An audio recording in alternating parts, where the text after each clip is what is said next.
el día antes que sea el auto evaluativo, el tercer parcial, si es que hubiese, vamos a apuntar un poquito más profundo en la teoría en ese momento para ver qué pasa con el funcionamiento de la columna y esas cosas. La cuestión que, bueno, hay que corregir. Y en un rato vamos a ver, entre tantos rendimientos, uno que se llama el muro. El caso que tiene sentido de repetirlo es solamente en el caso del reflujo de operación, que como ya lo mencioné en la cátedra, lo mencioné yo con otras palabras, es una situación intermedia entre reflujo total y reflujo mínimo, que es la única que económicamente tiene sentido de trabajo. ¿Bien? Y eso hacía que, bueno, el método de Maccabe vaya a cambiar, y era la idea de la clase de hoy cerrar ese tema. ¿Bien? Bueno, nosotros hemos visto justo al final de la clase pasada cómo cuando nosotros hacíamos ese zigzag de escalones que nacía en el punto D del destilado y veníamos rebotando entre la curva de equilibrio y las líneas de operación, nosotros determinábamos un número de escalones enteros y eventualmente un pedacito que llamábamos fracción, que se calculaba por un cociente de segmento. No le demos más misterio. Pero resulta que el número de platos no es eso. Me gusta que vayamos al final del cuento, al final del chiste. Me llevo mucho tiempo hacer ese cuadro sinóptico que parece una estupidez. Una vez que nosotros manejemos todo el tema, nos vamos a dar cuenta lo sencillo que es esta bolilla de destilación. A mí, si me dan a elegir en el tercer parcial, ojalá que le tomen filtro y destilación, porque en destilación no se escribe casi nada. Todo es un dibujo. Obviamente, el dibujo tiene que estar sustentado del lado. En la clase del viernes de la semana pasada, que habíamos visto solamente teoría y habíamos empezado destilación, hice mucho énfasis que lo único que nosotros buscamos en toda la materia era saber dimensionar una columna de destilación, y para eso necesitábamos saber el número de platos. Hola, Ro, ¿cómo estamos? Número de platos reales. Y lo que nosotros hemos visto al cierre de la clase anterior no está ni por cerca en ser el número de platos. Incluso lo indiquemos con otro color. Eso que nosotros aprendimos al final de la clase pasada es hacer el escalonamiento de Maccabe, eventualmente trabajando con una relación de reflujo de operación, que después de todo es la única que tiene sentido, bajo las condiciones de la curva de equilibrio de Raoul y Dalton. En el dibujo ese que yo les marqué recién, con esa ecuacióncita nosotros sacamos el número de etapas teóricas. Ese es ¿cómo estamos? Número de etapas teóricas que está a kilómetros de ser el número de platos reales. No tiene nada que ver. Que estén correlacionados no vamos a negar, pero no es el número de platos. Hoy nosotros vamos a aprender el rendimiento global, que es un coeficiente que nos permite corregir del número de etapas teóricas a número de etapas reales. ¿Bien? Mediante un porcentaje, algún número que ya lo vemos en unos minutos. Y esas etapas reales tampoco son los platos. De hecho, al número de etapas reales lo vamos a corregir con la famosa ecuación de corrección, que la cátedra seguro ya se les dijo, es una ecuación menos 1 o menos 2, y nunca quizás les profundizo tanto el porqué. Vamos a decirlo de una manera un poco más sintética. Nosotros estamos aprendiendo todas las opciones para hacer este camino de cómo, partiendo de los datos, con R de operación y con la curva de Raoul y Dalton, obtener el número de platos reales. Ese sería el método más sencillo, pero menos preciso que hay para obtener el verdadero número de, insisto, platos reales. A mediados de la clase de hoy vamos a aprender el otro método de Maccabe, donde, de nuevo, la única situación que tiene sentido trabajar para buscar el número de platos reales es siempre con RP, nunca R total ni R mínimo. Pero ahí nos va a cambiar un escenario. Nosotros, en lugar de utilizar la curva de Raoul y Dalton que conocíamos originalmente, que salió del tema anterior, que era equilibrio líquido-vapor, vamos a hacer ese escalonamiento con la conocida curva de Murphy. Una curva de Murphy que puede venir parametrizada por los datos del rendimiento de fase liviana o de fase pesada. Eso es ambiguo y propio del ejercicio. Donde ese escalonamiento, fíjense, esto está delimitado, esto puede ser tranquilamente uno de los apartados del parcial. Y ahí me va a pedir, perdón, me va a permitir obtener el número de etapas reales. Y quiero recalcar esto. Fíjense la diferencia brutal que hay entre el método de Markave que yo marqué con color rojo arriba, donde mi techo del escalonamiento era la curva de Raoul y Dalton, la curva de equilibrio, sacaba etapas teóricas, mientras que cuando yo utilizo como techo la curva de Murphy, obtengo el número de etapas reales. Nada que ver una con otra. De hecho, fíjense que están en esquinas opuestas acá. Este va a ser el número de etapas reales obtenido por redondeo con rendimiento global, mientras que este número de etapas reales es determinado mediante gráfico de una manera mucho más precisa. Nadie va a negar que ese número de etapas reales obtenido ahí es un dolor de cabeza y de otro par de cosas que no quiero ser tan ordinario diciéndolo, porque ese método gráfico nos hace perder muchísimo tiempo, pero el grado de precisión con el que nosotros trabajamos ahí es altísimo. Y ahora, ese número de etapas reales, de la misma manera que lo tenía yo en el frente, lo vamos a corregir con una ecuación de corrección para finalmente obtener el número de platos reales. ¿Bien? Ese es el final del chiste. Obtener el número de platos reales, solo que nosotros todavía estamos a medio camino. Al final de la clase pasada, obtuvimos de ese escalonamiento el número de etapas teóricas. Nos falta una banda de cosas por ver todavía.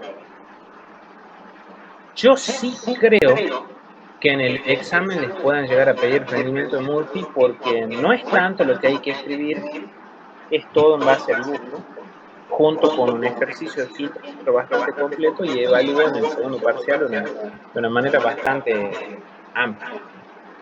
En fin. Veo acá que esto está mal puesto, dice eficiencia de sedimentación, sería eficiencia de destilación.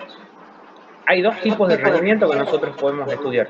Uno es el rendimiento global, que es el que yo les mencioné recién en el croquis, en la esquina superior derecha, que era el paso o la corrección de transformar las etapas reales, en etapas reales, las etapas teóricas o etapas ideales. Es lo mismo etapa ideal que etapa teórica, no es sinónimo. Ese rendimiento global es un número dimensional que es menor a 1, que por ende me hace decantar en que el número de etapas reales siempre va a ser mayor que el número de etapas teóricas. Y es un poco de sentido común eso. Nosotros en principio de esta bolilla hemos visto que hacíamos un arreglo de un montón de platos, uno arriba de otro, donde arriba había un condensador y abajo un hervidor, que hacían como de motorcitos de esa cinta transportadora para el líquido que cae y el vapor que sube, para que haya intercambio molar entre medio de los platos de la sustancia A y de la sustancia B. Todo eso que nosotros hemos hablado resulta que a veces es una mentira, porque nosotros creemos que se da el intercambio perfecto según las leyes de Raoul y de Dalton, suponiendo tiempos de intercambio suficientes, secciones de intercambio suficientes. La cuestión es que eso no termina pasando. Nuestro modelo empieza a ser real, donde vamos a ver si yo aíslo acá un plato enésimo, y ya deberíamos acordarnos que todas las corrientes que salen del plato tienen el apellido de ese plato. Por ende, si este es el plato N, en su cabeza le cae, hagamos acá un zoom, porque se ve muy chiquito, al plato N le cae de arriba el líquido del plato Ln-1 y le quema los pies el vapor que viene subiendo del plato N+1. La cuestión es que todas las composiciones de esas corrientes a veces no son las esperadas. Ese rendimiento global que nosotros estamos indicando acá no tiene en cuenta ese detalle. Lo único que hace es transformar a partir del número de etapas teóricas y obtener el número de etapas reales como un redondeo. donde además supone ese rendimiento global que todos los platos tienen el mismo desempeño o el mismo rendimiento, cosa que también es una mentira, porque no todos los platos están a la misma temperatura, capaz que por una cuestión de una desgracia no están a la misma presión tampoco, y muchas veces la curva de Raoul y Dalton no necesariamente va a ser la misma que la que nosotros esperamos, y eso hace que en definitiva haya un montón de cosas que no se terminen cumpliendo. Ese rendimiento que estamos viendo ahí puede dárselo en el parcial, probablemente como una versión accesible de la corrección del método, como les mostré, pero está la otra versión que es el rendimiento Murphy, y este sí me lleva unos minutitos muy importantes para explicar. ¿Qué hace el rendimiento Murphy? De la misma manera que cualquier rendimiento hace un cociente de dos cosas, un cociente de la cosa real versus la cosa ideal. Fíjense que nosotros en el rendimiento global, en el numerador tenemos las cosas teóricas o ideales y en el denominador las reales, porque obviamente yo necesito más etapas de las que esperaba, por lo tanto siempre el denominador va a ser mayor. Pero ahora en rendimiento de Murphy, cambiemos el color. Yo ese criterio lo voy a cambiar. El rendimiento de Murphy ahora va a tener en cuenta cómo son los cambios de concentración que tienen las corrientes cuando entran a ese enésimo plato. Bueno, ahí en el numerador va a haber un salto real, que podríamos decir, a ver, si lo particularizamos, por ejemplo, para la fase pesada L, la variación de la concentración que tiene el líquido que venía cayendo acá, en cómo pasa una concentración X a N-1 a una concentración X a N. Y en el denominador vamos a poner el salto ideal, que claramente el salto ideal de concentración va a terminar siendo mucho mayor que el esperado. No sé si decir la palabra mucho mayor, no exageremos, porque normalmente se transfieren menos moles de los que yo esperaba por una cuestión de que el plato es chico, porque la relación de reflujo no es la correcta, cosas que las vamos a repasar cuando estemos estudiando teoría para el autovolante. Momento también para aclarar que hay una pregunta en Multiple Choice de hace mucho tiempo, que era de la época en la que se tomaba virtual en pandemia, que dice que el rendimiento de Murphy puede dar un valor mayor a 1. Y en el Jankowski mismo está explicado eso, que la respuesta es sí. Si bien es algo que parece estúpido, ocurre por el hecho de que a veces el salto de concentración es mayor al esperado, pero nunca te aclara el por qué. Pueden darse condiciones en donde en realidad tu plato está a una temperatura mayor a la que vos esperabas, por ende tu diferencia de fuerza impulsora, o tu fuerza impulsora directamente dicho, es mayor que la que vos tenías, por lo tanto termina habiendo mayor salto de moles de A a la fase vapor y de moles de B a la fase líquida de la que esperabas, pero por el solo hecho de que hay una trampa ahí. El plato está más caliente de lo que vos esperabas, o al menos lo que decía la teoría. ¿Sí?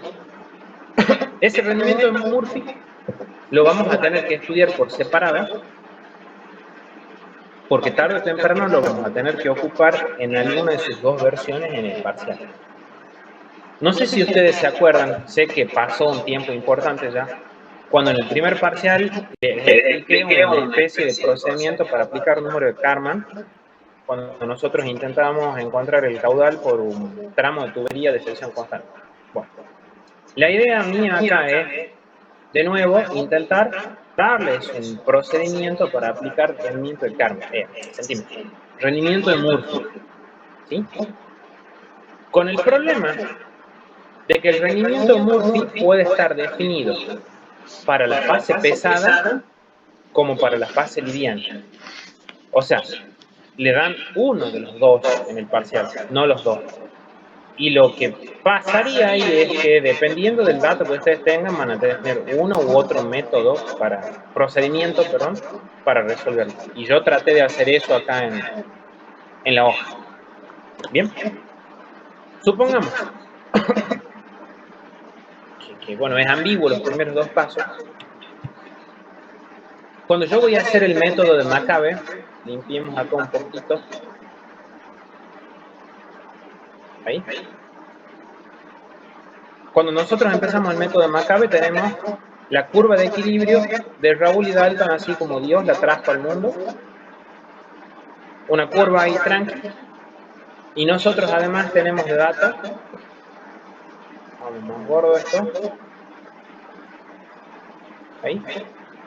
La línea de operación de la zona de enriquecimiento. La línea de operación de la zona de empobrecimiento. Y la recta de alimentación. Para quienes no estuvieron en la clase pasada, esto yo ya lo vengo sosteniendo hace mucho tiempo, utilizar un código de colores donde reservamos el color azul para la línea de operación de la zona de enriquecimiento, rojo para el empobrecimiento y naranja para la recta de alimentación. ¿Dónde? Ese sería el método de Maccabe, tal cual hemos cerrado la clase anterior y es el que se los explicó el profesor a mitad de la clase el día que les enseña destilación. Si nosotros, por ejemplo, quisiéramos incorporar el rendimiento de Murphy de fase liviana, que es una de las dos opciones con las cuales los pueden enseñar en el parcial. El rendimiento de Murphy de fase liviana, ¿qué indica? El salto de concentración real que hay en fase liviana respecto al salto de concentración ideal. Resulta que esa corriente de vapor que cruza el plato N acá entró con una composición IAN más 1 porque viene del vapor BN más 1 que está abajo mío. Y yo como plato N debería desprender un vapor BN en equilibrio que debería tener una composición IAN asterisco, que es la ideal. Sin embargo, por problemas míos, porque yo soy un plato defectuoso, largo un vapor BN con una composición IAN real menor. Por lo tanto, fíjense, si IAN es menor que IAN asterisco, el rendimiento de Murphy de fase vapor, en este caso, sería menor al 100%. Ese rendimiento de Murphy de fase liviana siempre lo voy a ver representado ¿dónde? Sobre el eje vertical de mi escalonamiento, porque en la curva de equilibrio de Raoul y Dalton, que viene del tema anterior, en mi eje horizontal siempre representamos XA y en mi eje vertical Y sub A. Yo las variaciones de Murphy de fase liviana las veo en el eje vertical. Por lo tanto, necesito forzosamente, cuando utilicemos Murphy de fase liviana, utilizar líneas auxiliares con dirección vertical para poder ver esa variación de composición. Vamos a, no sé, marcar con color rosa el denominador, el salto de concentración ideal que debía tener esto. Ese salto de concentración lo voy a representar tanto en el dibujo que está fuera de la hoja como el que está en el papel en blanco. Ese salto ideal es la diferencia entre las líneas de operación y la curva de equilibrio original. Miren lo que estoy haciendo y lo recalco. Hoy 14 de noviembre, mucha gente mete la gamba. Cree que el 100% es eso y eso está mal. El 100% es la diferencia vertical entre la curva de equilibrio original y las líneas de operación. Líneas de operación que nunca me voy a cansar de recalcarlo, son las de ROP. No tiene sentido trabajar ni con R total ni con R mínimo. Ese sería el salto teórico, mientras que, pongamos otro color, un verdecito, va a ser el numerador del rendimiento Murphy y va a representar el verdadero salto que realmente hubo. Ese se va a medir desde las líneas de operación hacia la curva de equilibrio. No lo van a querer marcar al revés, ¿no? Porque estarían sacando el complemento del rendimiento Murphy. Eso no. Es siempre de las líneas de operación hacia la curva de equilibrio. De las líneas de operación hacia la curva de equilibrio. ¿Y eso qué me permite a mí? Generar varios puntitos de paso. Puntitos de paso, como por ejemplo podría ser ese, este otro, bueno, no se ve tanto ahí, ese otro. ¿Y cuál es el chiste en todo esto? Construir, vamos a una línea más bonita, la famosa curva de Murphy, ahí, que pasa por todos esos puntos. La curva de Murphy que pasa por todos esos puntos. Viene el aporte de Iván respecto de este tema. Nosotros anteriormente habíamos hecho, con lo que nos enseñó el profesor León en su Starter Pack del método de Maccabe, ahí, hacer el escalonamiento entre la curva de Raoul y Dalton y las líneas de operación, donde ese espacio era grandote, dicho de una manera muy bizarra, porque el espacio entre la curva de Raoul y Dalton y la línea de operación era relativamente amplio. Yo rebotaba entre mi piso y mi techo. Ahora tengo como un cielo raso, un falso techo que hace que mi espacio para escalonar sea mucho más chico y ya es una cuestión gráfica, visual, que el número de escalones que me van a entrar ahí adentro es mayor que el que si yo hubiera rebotado con la curva de Raoul y Dalton original. La corrección viene dada por una cuestión gráfica acá, en donde yo antes, en este ejemplo de acá de afuera de la hoja, obtenía el número de etapas teóricas en ese escalonamiento, mientras que ahora que estoy aplicando la curva de Murphy, obtengo el número de etapas reales, por supuesto mayor que el de etapas teóricas. Eso que yo les acabo de explicar acá es siempre en el caso en el que nosotros tengamos de dato el rendimiento de Murphy de fase liviana, por lo tanto mis líneas auxiliares fueron verticales, que no es el único caso. ¿Por qué? Nosotros podemos tener otra versión en donde me den el dato del rendimiento de Murphy de fase pesada. Y obviamente creo que estarán empezando a sospechar la diferencia respecto al anterior, en donde ese rendimiento de Murphy de fase pesada correlaciona el salto de concentración molar de fase pesada. En el numerador estará el salto real y en el denominador el ideal. Resulta que ese plato N, donde le cae de arriba el líquido Ln-1 y desprende él el líquido Ln que le cae en la cabeza al plato N+1 abajo, el líquido Ln-1 que me cae en la cabeza tiene una composición X a N-1. Y yo, como plato N, desprendo un líquido Ln que debería tener una composición molar X a N asterisco, que no la tiene, sino que tiene una composición X a N sin ninguna apóstrofe, más chica, que es la real.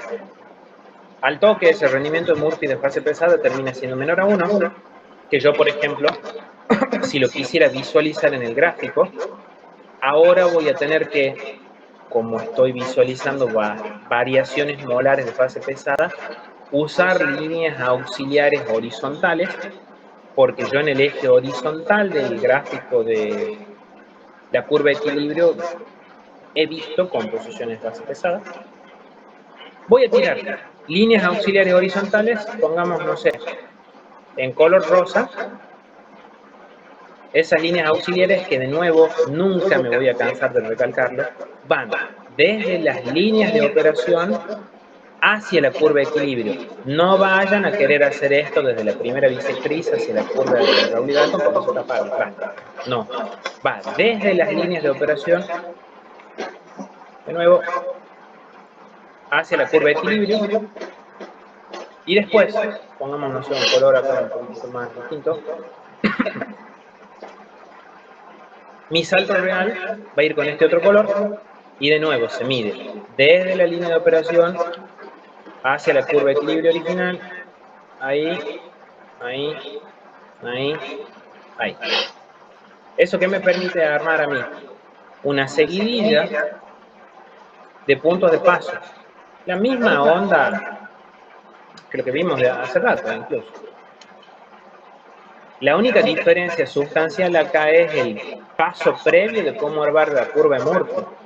Pero en definitiva, yo veo clarito que hay ahí un techo y un cielo raso. Hay dos curvas. La vieja de Raúl y Dalton bien arriba y la de Murphy un cachito más abajo. Obviamente cuando yo haga el escalonamiento acá, utilizando la de Murphy, al haber menos espacio entre las líneas de operación y mi cielo raso, el número de peldaños va a ser mayor, donde de nuevo voy a obtener un número de etapas reales que es mayor que el número de etapas teóricas si yo me hubiera comido los mocos y así el método Maccabe original, que como siempre digo, la cátedra les enseña en ese starter pack. Resulta que uno lo puede corregir a eso con un montón de cosas. Y de hecho hay un montón de cosas que yo estoy sesgando acá todavía.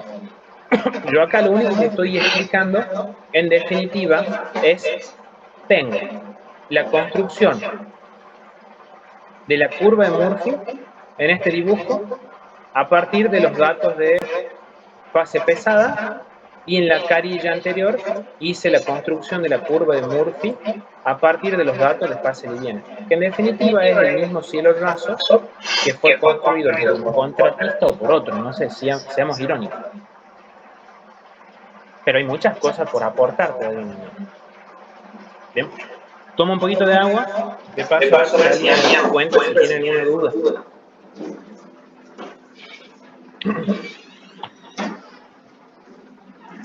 ¿Nada? Bueno, dime. A mí no me queda claro cuando tengo que hacer la segunda, bueno, en el caso de abajo la segunda recta, digamos.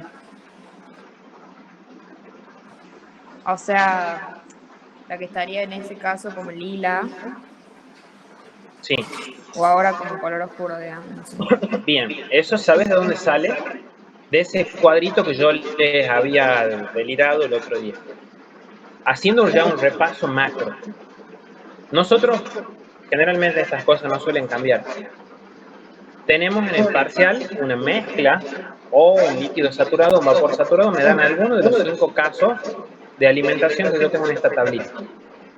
Donde en el apartado A probablemente te pregunten cuánto vale el número de etapa mínima que tendrías en ese sistema, y ya si te dicen etapas mínimas, sabes que tenés que setear tu columna con reflujo total. En el apartado B te pueden preguntar, no sé, ¿cuánto vale el valor de R mínimo? Sabes que para eso vas a tener que trabajar con relación de reflujo mínimo, hacer el método gráfico. En el apartado C te pueden preguntar el número de etapas teóricas.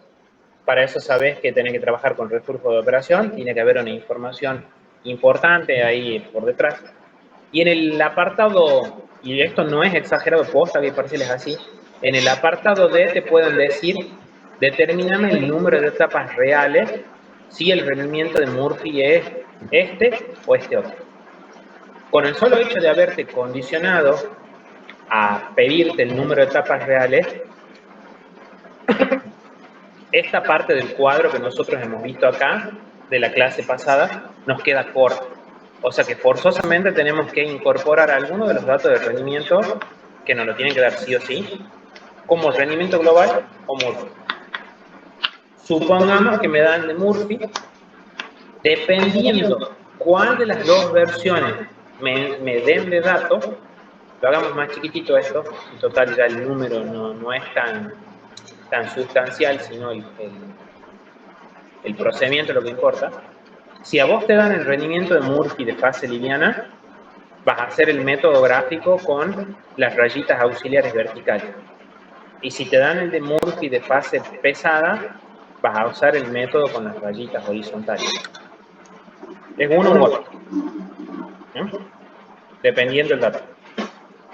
Claro, eso sí, pero lo que decía era que sería la segunda recta en el caso bueno, si estuviéramos en fase pesada, la segunda recta para Sí. formar lo que sería la curva de esa operación. Ya. Incluso tengo que confesar algo. El tiempo en el parcial no es algo que abunde. Y esto ya lo vamos a ver cuando hagamos ejercicios.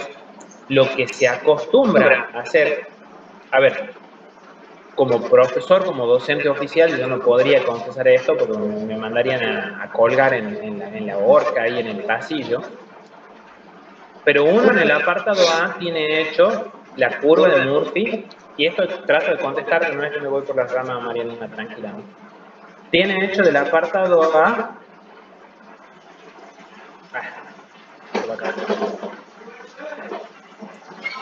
Tenía que ir en color rojo, perdón. Tenemos la curva de las líneas de operación. Tenemos la recta de alimentación, no se supongamos que es líquido saturado de ajuste vertical. Y nosotros ya del apartado A tenemos hecho el número de etapas teóricas. Obviamente esto está como muy provisorio, ¿no? Ahí. Y esto da un pedacito ahí. Me da 3 etapas en la fracción. Esto, lo que les estoy por contar, es maña de perro viejo, realmente. Siempre hay que tratar de optimizar el tiempo, todo lo que se pueda. Cuando nosotros de verdad nos dan el rendimiento de Murphy, ¿qué ocurre? Si es rendimiento de Murphy de fase liviana, uno viene y marca sobre el pedacito del escalón que me quedó del apartado anterior el porcentaje. Mido el 100% y marco el 80i. De este 100% marco el 80i. De este 100% marco el 80i. Y lo que de verdad terminamos haciendo es hacer pasar la curva por esa marquita. Nadie se pone a hacer el método este de cero. Eso yo les tengo que decir con toda sinceridad. Nada más que, bueno, no, me parece que no era la idea, ¿sí? Tengan en cuenta que en un problema de destilación ya el rendimiento Murphy es el último paso. Y nosotros ya tenemos toda la hoja cuadriculada hecha una mugre de etapa. Yo les acabo de mencionar ahí, en el caso de Murphy de fase liviana, de marcarlo sobre el pedacito vertical de los escalones. Si me hubieran dado de dato Murphy de fase pesada, sobre este 100% marco el pedacito, que esto sería el 80% del otro, el 80% del otro, el 80% de otro, y que mi pulso me ayude, trazo la curva de Murphy por esos pedacitos. Y eso es lo que terminamos haciendo. Y ahí a ojo me doy cuenta que si yo, por ejemplo, voy escalonando, me van saliendo los peldaños más chiquititos y por ende mayor cantidad. Bien. No sé si eso ayuda parcialmente a responder la duda, Mariana. Sí, ahora sí. Y para todo. Ese método que yo le estoy mostrando acá en la hoja es una cuestión, no sé, como anecdótica. En la práctica, en los bifes no se lo usa. ¿Por qué? Porque nosotros tratamos de rascarle al máximo el tiempo en el parcial, ¿sí? Ahora hay que hacer hincapié en esto. Iban esta meta trazar rayas acá así cuando vamos haciendo el escalonamiento, pero hay un montón de cosas que hay que aclarar. Lo único que nosotros acabamos de aprender, tanto por el método ñoño que está en el medio de la hoja, como en el que intentaba explicarle recién a Mariana, que es lo que se termina haciendo en la realidad, de marcar los escalones de las etapas anteriores del porcentaje, es el escalonamiento de Murphy. Y yo en algún momento de la clase del viernes de la semana pasada les dije, la cátedra siempre arranca haciendo el esquema de una columna de destilación donde normalmente pone un condensador total y un hervidor parcial. Situación que ya le hemos charlado, me toma un minuto explicar la diferencia. Eso es tener un condensador total porque yo condensé la totalidad del vapor B1 porque quería que mi destilado salga en estado líquido y obviamente lo que devuelvo a la columna tiene que estar en estado líquido. Pero yo utilicé hervidor parcial acá porque solo a la diferencia entre el líquido LN menos lo que yo le robaba del residuo es lo que voy a vaporizar y volver a meter a la columna como vapor BN más 1. Esto era hervidor parcial, esto era condensador total, pero no son las únicas posibilidades. Yo puedo tener destilado en estado de vapor y tener condensador parcial. Puedo sacar residuo en estado de vapor y tener hervidor total. Y vos decís, en el esquema acá me afectan algo, en el método de Maccabe original que te enseñaba el profesor León, no, es la misma. Yo me puedo tomar la libertad de decir las palabras que quieran en clase para tratar de distender un poco. No cambian nada. No cambian nada hasta qué parte. Hasta lo que nosotros hemos visto al final de la clase anterior. cuando hacíamos el método de Maccabe, solamente porque nos calentábamos en calcular el número de etapas teóricas por gráfico. Pero si yo ahora estoy en esta parte del cuadro sinóptico, ahí donde estoy por hacer rendimiento de Murphy, ese número de etapas reales tenés que conocer el RP, tenés que conocer de alguna manera de dónde vas a sacar el rendimiento Murphy y además ya tenés que saber qué elementos auxiliares tenés. Si tenés condensador total o parcial, hervidor total o parcial. ¿Qué hice yo acá? Lo marqué a los 4 casos. Estadísticamente ya vienen tomando 3 de los 4. El que siempre toman es condensador total y hervidor parcial, que es el caso B. En el año 2020, que era el integral, que era virtual, que tenían miedo que todo el mundo se copie, igual se han copiado, tomaron al revés otro tema dentro del mismo ejercicio y dieron condensador parcial y hervidor total, y después dieron en un ejercicio teórico, tipo multiple choice, el de ambos equipos parcial. Y vos decís, ¿en qué carajo influye eso el escalonamiento de Maccabe? Vamos a hacer una memotécnica, porque yo todavía no me tiré tan de cabeza a leer teoría. Cuando nosotros tenemos una etapa real, ¿sí? Es muy distinto a tener una etapa ideal. La etapa ideal es en donde supuestamente nosotros tenemos el verdadero salto de concentración esperado por Raúl y Dalton, que es amplio, productivo, rendidor, mientras que el real es menor, por los motivos que fuera. No vamos a profundizar. Si es en fase pesada, yo no empobrezco lo suficiente de la fase líquido, y si es en fase liviana, no enriquezco lo suficiente de la fase líquida. Resulta que la diferencia, por ejemplo, entre condensador total, ¿qué hace Mariano? Y condensador parcial, ya hemos visto que era en el condensador total obtener mi destilado en estado líquido y en el parcial destilado en estado vapor. Pero eso no es tan influyente acá. Lo que cambia entre estos dos es el tiempo de permanencia que están en contacto el líquido y el vapor. Eso va a hacer que el salto de concentración sea aún mayor, porque el condensador total oficia como si fuera un plato más, a diferencia que el parcial no lo hace. Y eso pasa también con el hervidor, que el hervidor puede ser total o el hervidor puede ser parcial. Esto solamente lo comento, no creo que se los vayan a tomar en el autoevaluativo, porque hay que escribir como sonso. Si hubiera sido un examen final así a capela en el pizarrón, como era la vieja escuela, estos remil tomaban, pero ya no creo que ocurra. Sí los van a evaluar acá en la práctica. ¿Qué quiero diferenciar entre estos casos? Yo cuando tenga, y esto lo recuadremos con colores así, yo sé que lo visual le queda mucho mejor.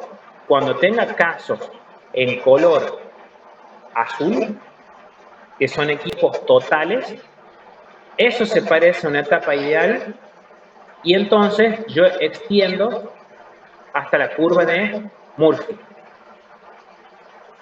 Punto aparte, vereda del frente, cuando yo tengo equipos parciales, el tiempo, a ver, lo pongamos de otra forma, en globito más redondeado, en color rojo, condensador parcial y hervidor parcial, el tiempo de permanencia más bajo, eso se parece a una etapa real, y no tengo asidero de cómo intentar corregirlo con rendimiento de Murphy, entonces esto extiende hasta la curva de Raúl y Dalton. Es, creo yo, el resumen más sintético que les puedo hacer. De última, imaginen que están viendo la película de Hombre de Negro y ven el flash ese, se les formateó el cerebro. Y vamos de nuevo. Cuando yo tenga equipos totales, vamos hasta Murphy. Cuando tenga equipos parciales, vamos hasta Raúl y Dalton. Más resumido que eso es imposible. Y ahora vamos concretamente al método gráfico. ¿En qué va a cambiar? Vamos al caso A, que los dos equipos son totales. Como los dos equipos son totales, fíjense, yo hablo un montón, pero en el dibujo no hay nada escrito, porque ustedes no lo tienen que escribir, solamente lo marcan. Como el condensador es total, su tiempo de permanencia es alto, lo puedo considerar como un plato más. Cago el primer paso, el primer plato, la primera etapa. El condensador, que es el primer escalón, estira hasta la curva de Murphy y no hasta la de Raoul y Dalton. Yo tengo dos, por las dudas, ¿no? Yo tengo dos monitores y en el otro del costado estoy viendo que lo que vaya marcando sea coherente con lo que veo del puntero. Por ahí hay un retraso y digo, estoy hablando con un delay. No. Yo cuando tengo condensador total, el primer escalón lo estiro hasta Murphy. Todas las subsiguientes etapas intermedias quedan confinadas entre Murphy y las líneas de operación con ROP. ¿Estamos? Viene la última etapa, y esa es la menospreciada y es re importante. Esa última etapa, que es el soronguito este, que era la famosa fracción o pedacito de etapa con el que nos hemos reído al final de la clase anterior. ¿Se acuerdan que yo en algún momento les había dicho semejante circo de ese detalle para que esa fracción sea tan poco influyente numéricamente, pero sí influya conceptualmente? Sí. Miren qué grave va a ser esto acá. Cuando yo tengo un hervidor total, y el hervidor es el último peldaño de la escalera allá abajo, cuando el equipo es total, en realidad, mi etapa estira hasta Murphy. Cuando yo voy a calcular la fracción F, de nuevo acá se hace un cociente de segmentos que sería AB sobre AC. No es AB sobre AD, AD de dedo, no. Porque la última etapa estira hasta Murphy por el hecho de que es total. Totalmente antagónico al caso B. El caso B arranca de la misma manera. ¿Por qué? Porque yo tengo de nuevo condensador total, como la etapa es total, es como si fuera un plato perfecto, se lo puede castigar con el rendimiento Murphy. La primera etapa estira hasta Murphy y no hasta Dalton. Ojo, ¿no? Pues sí, qué detallista. Esto es igual que las gráficas de curva de bombas en el primer parcial. Hay que tratarlas con respeto. Acá no se escribe ni acá, pero se dibuja con muchísimo cuidado. Todas las etapas entre medio, obviamente, quedan confinadas al espacio entre la curva de Murphy, que va a haber, valga la redundancia, seamos honestos, no se ve un carajo. La curva de Murphy es esa, mientras que la curva de Raoul y Dalton es esa de arriba. Viene de nuevo el mechoneo. Mi última etapa, aquí como es un hervidor parcial, no es una etapa ideal, es una etapa real, por lo tanto yo no tengo cara, no tengo asidero para castigarlo como un rendimiento de corrección de Murphy. La última etapa acá estira hasta la curva de Raoul y Dalton original, y ahí se ven claritos los 4 puntos. El punto A es el último punto de la proyección vertical del peldaño entero que venía, el punto B es el de la proyección de X a B, el punto C es el de la intersección con la curva de Murphy y el punto D con la curva de Raoul y Dalton. Y si no se ve clarito, lo hagamos más grande a eso. La fracción acá va a ser AB sobre AD. Pues sí, qué quilombo. Semejante circo para que en el primer caso no se te dé 22.8 etapas y acá te dé 22.92. Que encima después a eso lo vamos a terminar redondeando, irónicamente. Es cierto, yo les tengo que decir la verdad, pero conceptualmente lo van a mandar a la hoguera si no saben diferenciar cómo se calcula esa fracción. Y eso no se lo escribe, se lo dibuja nomás. Traten de ser lo más prolijo que se pueda con esto, porque es un tema que Remy puede ir. ¿Sí? Iván, No, Paul, dime. un detallecito nomás. Puede ser que la profesora directamente en el segundo caso al punto C lo pone directamente en Raoul y Dalton y no pone un punto D. O sea que se escriban No, no. pero le llaman, pero digamos, tengo que entender el Distinto. concepto. Sí, puede pasar. Puede pasar, puede pasar. Sería como una cuestión así súper rebuscada de que justo coincidan físicamente en el mismo punto. ¿Qué le pasa? De que A y B, bueno, hagamos un punto, teoría del punto gordo, pasan los dos, pero no sé, a ver, lo exageremos un poco. Esto es Dalton, eso es Murphy, esta es la línea auxiliar, ahí viene la última etapa, esta es la línea de operación de la zona de empobrecimiento, ese va a ser el punto A, clarísimo que este va a ser el punto D, el punto C es la de Murphy, y lo que está diciendo Matías acá, chicos, por si no lo están siguiendo, es una cuestión práctica. Puede pasar, Matías, que capaz de hoyo, son mis clases, puedo decir lo que quiera, pasa el punto B de la proyección de X a B justo ahí. Y sí, es cierto que te va a coincidir el punto B con el punto C, porque esto es XA del residuo. Puede ocurrir, pero ¿y si no? Puede pasar esto, digamos, como que te puede caer por ahí, como que te puede caer por acá. Es al manchanchi. O sea, hay que diferenciarlo. Y esto lo digo verbalmente, ahora que me doy cuenta, no lo escribía esto. Gracias por hacerme la cuenta. Van a tener que tratar de retenerlo psicológicamente. El punto A va a ser el último pedacito vertical de la etapa completa. El punto D va a ser la proyección horizontal sobre la curva de Rowley-Dalton, el punto C va a ser sobre la de Murphy y el punto B la proyección de X a B. Que coincidan C y B, bueno, eso ya es una cuestión del destino, pero puede pasar. ¿Sí? Bueno, el último caso. Los dos, penúltimo y último caso, pensaba que ya había hecho este otro. Puedo tener el caso de condensador parcial, que es rarísimo, pero sí lo han tomado una vez. La primera etapa, al ser parcial, estira hasta Raúl y Dalton y no hasta Murphy. El primer escalón es más grandote. Todos los otros se hacen más peticitos. Creo que eso es subjetivo. Y el último, de nuevo, como es total, estira hasta quién? Hasta Murphy. Si es total, se parece a un plato ideal, lo castigo de lleno con Murphy, es AB sobre AC. Cosa que en el último caso, el D, al ser hervidor parcial, estira hasta Raúl y Dalton, entonces la fracción es AB sobre AD. Y vale lo mismo que dijo Matías hace un rato. Podría físicamente, aunque es una cuestión fortuita, coincidir físicamente el punto C con el punto B larga minúscula. En orden de magnitud no creo que sea muy influyente, pero sí hay que recalcar eso. ¿Estamos? Cuando yo arranco con condensadores parciales, siempre el primer escalón es más grande que los otros. Cerremos esto. Cualquiera de los cuatro dibujos nefastos, eso que acabamos de ver, que ya no va al caso ver los grandes, para lo único que me sirven es para sacar el número de etapas reales, que de nuevo no son los platos reales. Yo a ese número de etapas reales debo corregirlo.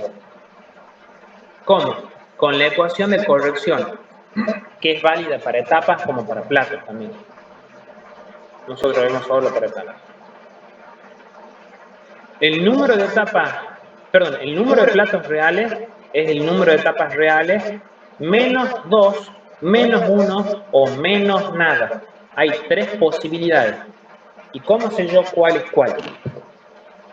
Tendría que restarle un 1 si mi condensador es parcial y tendría que restarle otro 1 si mi hervidor es parcial.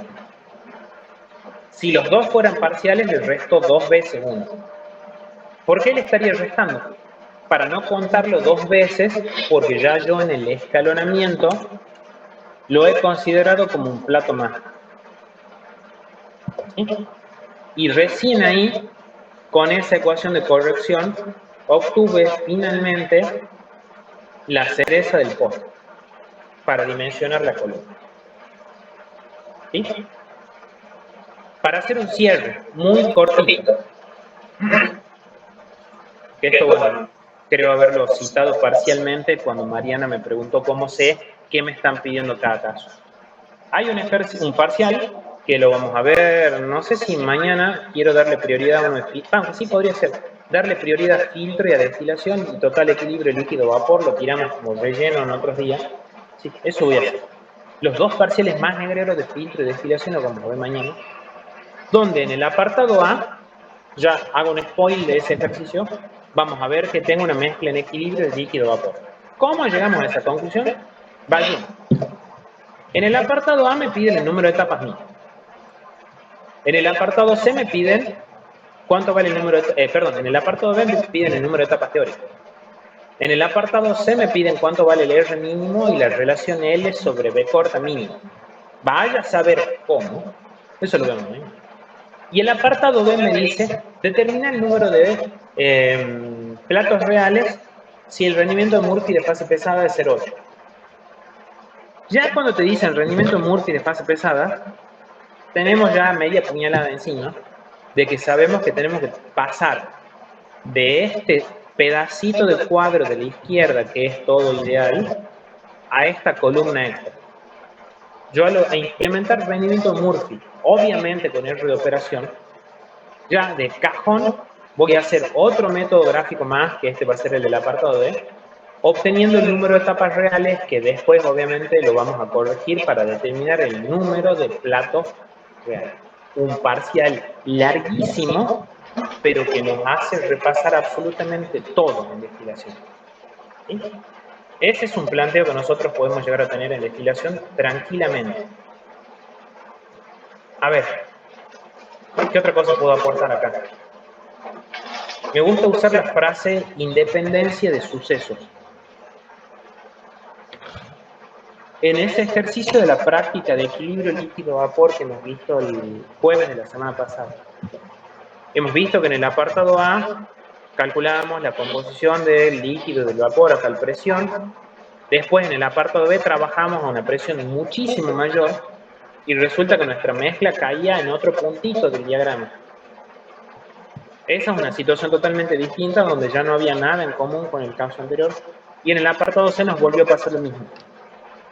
Acá en destilación hay algunas cosas que están correlacionadas con otras y otras que no. Pero lo que sí tenemos que tener en claro, o sea, si banquineamos con esto tan frito, nosotros en el apartado A tenemos una situación en donde el método gráfico que vamos a utilizar tiene un determinado concepto en donde trabajamos con reflujo total, mis líneas de operación son la primera bisectriz y hacemos un X dibujo. En el apartado B, como me piden número de etapas teóricas, trabajamos con líneas de operación que tienen un valor de ROP, un dibujo totalmente distinto que el anterior. Son situaciones distintas. No podemos desbarrancar con eso porque el resultado es trágico. ¿Sí? Mañana vamos a hacer mucho hincapié con eso. ¿Vamos? No sé si les queda algo pendiente de teoría, chicos, acá. Algo que pueda explicarles. Algo que tengan alguna curiosidad y si no, mañana los masacro con un ejercicio. De paso aprovecho para tomar un poquito.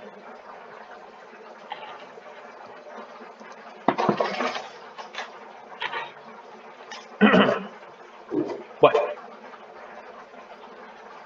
Cambiemos un poco de aire. Mucha teoría, mucha teoría. Vamos a un ejercicio. Esta antes yo lo enseñaba como parcial. Tengo tantos ejercicios que me hace quemar uno de los problemas. Nada. Volvamos a filtro. Nunca está de más citar desde el principio qué hay que hacer con filtro. Yo después de poner el nombre, me tengo que hacer el toque las tres preguntas.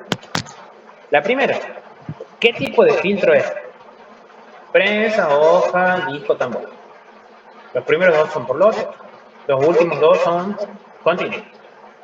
Los dos primeros trabajan por sobrepresión y los dos últimos por vacío.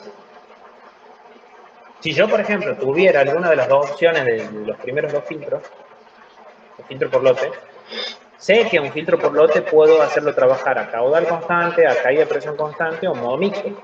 ¿Sí? Puede pasar también.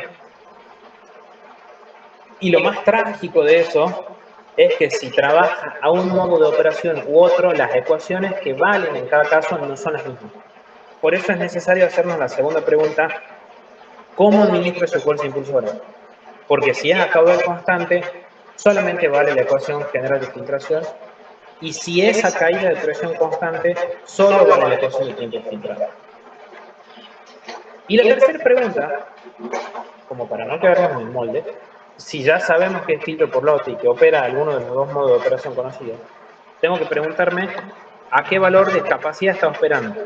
Si no me dicen nada, presuponemos que es la capacidad que hace que el filtro se llene, que Iván en sus clases lo bautiza como capacidad nominal, y que el filtro se llene, traducido al castellano básico, es tomar que el volumen del filtro es igual al volumen de torta húmeda. O sea, es como comer torta al fallo.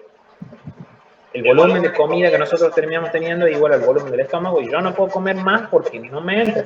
O sea que en el filtro, el volumen de torta húmeda es igual al volumen del filtro, que es igual al volumen de los marcos, que en definitiva el volumen de torta húmeda también termina siendo la suma de volumen de sólido más volumen de líquido retenido, y un montón de otras cosas más que nosotros podríamos ir concluyendo. Bien, pero ese no es el único modo de capacidad que hay, porque está el otro de capacidad máxima, en donde en lugar de trabajar hasta que me lleno, lo que busco es que mi... ¿Cómo que se llamaba que decían esto en...? Supongo que algunos ya deben haber cursado organización industrial. Había uno de esos indicadores de performance de proceso, los KPI. El indicador de performance del filtro quiero que sea la capacidad máxima, o sea, la máxima producción de filtrado por unidad de tiempo de ciclo. Yo ahí voy a hacer que el filtro se trague el volumen de filtrado óptimo de tal manera que ese valor sea máximo. ¿Cómo lo vamos a encontrar? Vaya uno, pero obviamente es una situación totalmente diferente a la de filtro lleno. Apliquemos esa idea acá y no perdamos de vista algo que también quedó como un poco abandonado cuando hemos leído nosotros la teoría. Cada modo de operación podía venir dado sin que nadie me diga ni acá, por un ensayo de laboratorio, por una gráfica. Y esa gráfica esconde un montón de valores, un montón de cosas conceptuales que si yo no las sé usar, la voy a ver pasar a la oportunidad de mis narices para probar. Yo de esos gráficos puedo sacar generalmente alfa y RM, y digo generalmente porque no siempre se puede despejarlo del todo, y esos valores de alfa y RM, que son parámetros que describen la torta y el medio filtrante de una manera unívoca, los puedo llevar a que operen en otro filtro o en otra torta. Veamos este ejemplo. Dice, un filtro de hojas trabaja a caudal constante. Y voy a decir, no termino de leer la primera oración y yo me contesto las dos primeras preguntas. Mejor, tengo un filtro por lote, un filtro de hoja, que trabaja a caudal constante, un bombazo. Empecemos a tener en cuenta que el filtro de hojas es aquel en donde el área de filtración es igual al área de lavado. A esta altura del partido no nos vamos a poner a derrapar de dónde salía eso. Y la otra, en que la resistencia del medio filtrante filtrando era igual a la resistencia del medio filtrante lavando.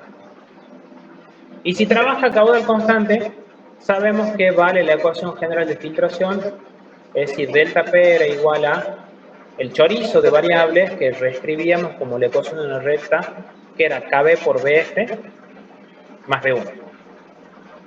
2 de 3 de entrada. ¿Cómo? Con una presión inicial de 0.34 atmósferas. Ahí. Y en términos de 20 minutos de operación, durante las que se recogieron 114 litros de filtrado, la presión final fue de 3.4 atmósferas. Punto aparte. Si ese filtro es empleado con la misma pasta, pero opera con una caída de presión constante de 3.4 atmósferas, ¿qué cantidad de filtrado se recoge en 20 minutos? Suponer torta incompresible. Quiero decirles algo, chicos. Ningún dibujo, nada es dato acá. Lo único son estas dos oraciones de porquería. No hay ningún dibujo y qué lindo ejercicio para aprender un montón de cosas. Tenemos que estar en condiciones, y bueno, ese es mi mayor aporte que yo puedo hacer más allá de repetir como sonso las ecuaciones que ya les da la cátedra, en darnos cuenta que nosotros acá tenemos un escenario donde hay un filtro operando a caudal constante y acá tengo otro escenario totalmente distinto pero operando a caída de presión constante. Son David y Goliat, qué sé yo, no sé, playemos alguna cosa, nada que ver una cosa con otra. Que haya en común, que sea el mismo filtro y que sea la misma pasta y que eso haga un dominó de deducciones, no quita que sean dos ejercicios totalmente independientes uno de otro, donde del primero yo voy a obtener algunos datos para poder responder el segundo. No puedo hacer todos de uno. Los ejercicios de filtro es típico hacer esas cosas. Y de hecho es una versión tranqui. ¿Estamos? Vamos al final, como para darle un poco de pedagogía hacia dónde vamos. A mí en la situación 2 me dicen que ese filtro, operando la misma pasta, o sea que si es el mismo filtro seguramente tiene la misma área de filtración, tiene la misma tela filtrante, por lo tanto debe tener el mismo RM. Y si es la misma pasta, tiene el mismo alfa, el mismo mu, el mismo C sub S. Solo que acá mi fuerza impulsora es la caída de presión y es constante. Me van a pedir en ese caso cuál es la cantidad de filtrado que se recoge en 20 minutos. O sea, me está dando de datos un tiempo, θ f, que yo lo voy a utilizar en la ecuación de tiempo filtrado que la conozco ya. Kp por Bf cuadrado más B larga por B. Donde yo en este caso, al conocer el tiempo de filtrado, que son 20 minutos, y Dios y la Virgen los ayude a encontrar Kp y B larga mayúscula, les va a permitir despejar el valor de el volumen de filtrado recolectado.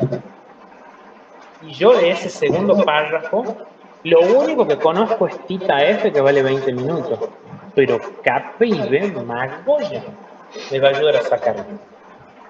Ahí es donde tiene que estar nuestra picardía de decir, para Iván, vos de hecho me acabas de decir hace un rato que como es el mismo filtro y la misma pasta, debe tener un montón de cosas en común con el escenario 1. Y eso es exactamente lo que vamos a hacer. ¿Estamos? ¿Hay alguna duda, chicos, mientras tomo un poquito de agua?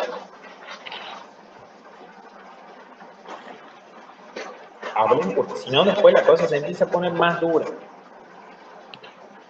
Sigamos. De la primera situación, creo que esto ya está como un poquito más ligero.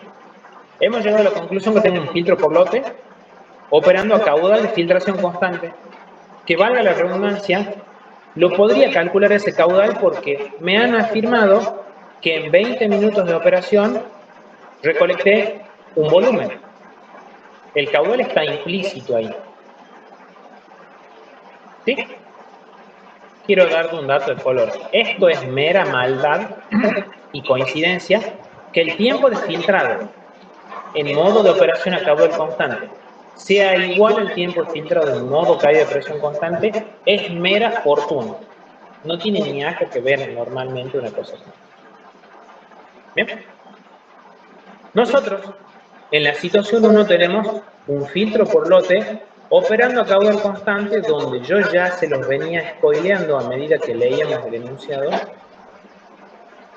Un ensayo a caudal constante donde uno grafica la variación de la fuerza impulsora, es decir, la caída de presión, en función del volumen de filtrado. Regio, que aquí me dieron solamente 2 puntos. Yo creo haberme olvidado de mandarles a preguntar si es que sigue valiendo el mismo criterio de siempre, que si yo tengo un chorizo de puntos acá, por arriba, por abajo, tiramos la mejor recta a ojo. Laboratorio de física 2, método de cuadrados mínimos, toda la porquería esa, en algún momento valió y después dijeron, no queremos que saquen con calculadora la mejor recta, es decir, saber su pendiente y su ordenador. A ojo. Yo no voy a opinar respecto de eso para no ser tan mala onda, pero bueno. En ese modo de operación a caudal constante, ya sabemos que esa recta que hay representada acá por los dos puntos de paso, el primer punto, cuando mi filtro empieza con una caída de presión de 0,34 y termina con una caída de presión de 3,4 para un volumen de filtrado de 114 litros, eso rige bajo la ecuación de una recta. ¿Cuál? Ya se los había escrito yo a un costadito hace un rato. KB por BF más B1, donde K sub B era todo el socotropo de este variable y B1 todo este otro. Algo que ya hemos visto en teoría, no creo que sume tanto ahora. ¿Verdad? También podríamos venir y matemáticamente medir esa recta. ¿Qué le pasa al puntero? ¿Dónde está?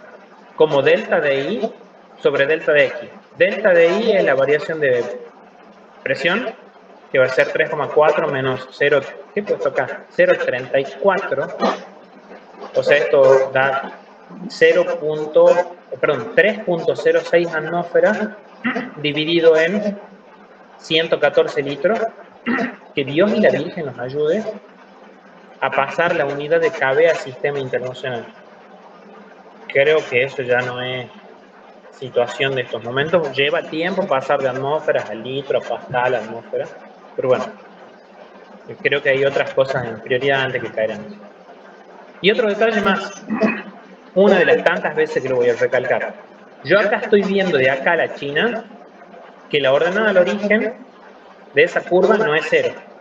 Por lo tanto, no hay manera en el planeta que RM sea despreciable en este ejercicio.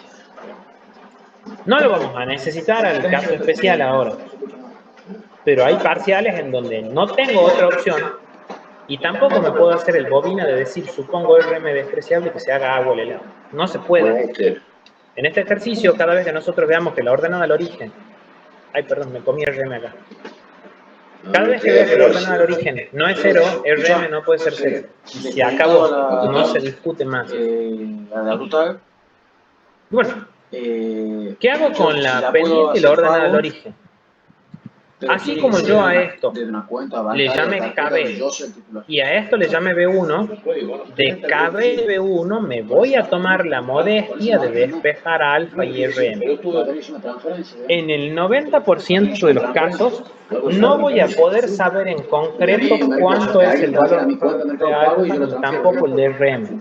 ¿Por qué? Porque no sabes el verdadero valor del área de filtración, ni sabes cuánto vale.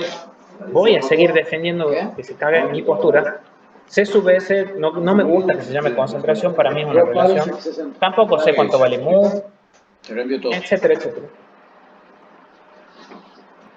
Pero, al saber, y esto lo vamos a anotar acá y cuando estemos haciendo parciales, voy a seguir recalcándoselo la idea. Tengo una situación 1 y una situación 2. ¿Cuándo? Yo tengo el mismo filtro. ¿Qué pasa? Tengo igual área de filtración, igual área de lavado, igual RM de filtrado, igual RM de lavado. El aparato es el mismo. Que yo lo ocupe de otra forma, bueno, es el barro mío. O sea que en común, entre una situación y otra, ¿qué tengo? El área de filtración, el área de lavado, RMF, RML. Vamos al otro lado. Si yo tengo la misma pasta, a ver, maldita dislexia, que es lo mismo que suspensión. ¿Qué tengo igual? Mismo alfa, porque si la torta es la misma, el coeficiente de compresibilidad, resistencia específica de la torta es la misma porquería. Tengo el mismo C sub S. Tengo el mismo mu. Mu es la viscosidad, ¿no? ¿Eso me va a servir de algo? A veces eso nos salva las papas más que las gráficas. Porque las gráficas nos dan los números, pero el concepto nos dan esos razonamientos. Como yo ahora voy a venir a trabajar con un filtro que opera a caída de presión constante, y ya se los había spoileado, que ese modo de operación hace que la única ecuación válida sea la ecuación de tiempo filtrado, yo me voy a valer de eso que acabo de escribir acá. A ver, bueno. Mi modo de operación, bueno, justito no me entorpece lo que escribí.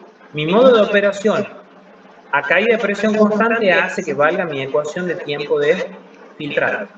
Donde yo del ensayo, hagamos más grande esto, caudal constante, extraje alfa, que es KB por AF cuadrado sobre mu C sub S de Betty. Nada del otro planeta de este estado. ¿Qué voy a hacer? A ese valor de alfa voy a venir y lo voy a reemplazar en la ecuación de tiempo filtrado. ¿Por qué? Porque al ser la misma pasta, tiene el mismo alfa. De hecho, lo he puesto acá. ¿O no? Sí. Y del otro lado, yo del ensayo de caudal constante saqué RM. RM que aparece acá, que lo voy a reemplazar en la ecuación de tiempo de filtrado. Y ahí viene la magia. Todo ese chamullo que yo he puesto acá, todo el chamullo ese que yo he puesto acá, me va a servir justo acá para simplificar un montón de cosas que todos sabemos, que no las conocemos y no tenemos forma en el mundo de calcularlas, pero nos importa un corno, no las necesitamos siempre que tengamos claras las cosas. Yo al tener el mismo filtro, el AF de alfa se me va con el AF de cuadrado del otro lado, el mu C sub S con el mu C sub S es una masacre de variables, se me va AF con AF, se me va mu con mu y me queda esto. Tita F igual a KB por BF, KB no KP, K sub B corta por BF cuadrado sobre 2 veces dB de tita, que era el caudal, por delta P, que creo que se acuerdan que era dato, 3.4 atmósferas. B1 lo saqué de la gráfica también, dB de tita hicimos un cálculo auxiliar. ¿Y qué más conozco? Tita F, que valía 20 minutos. Paso va, paso viene.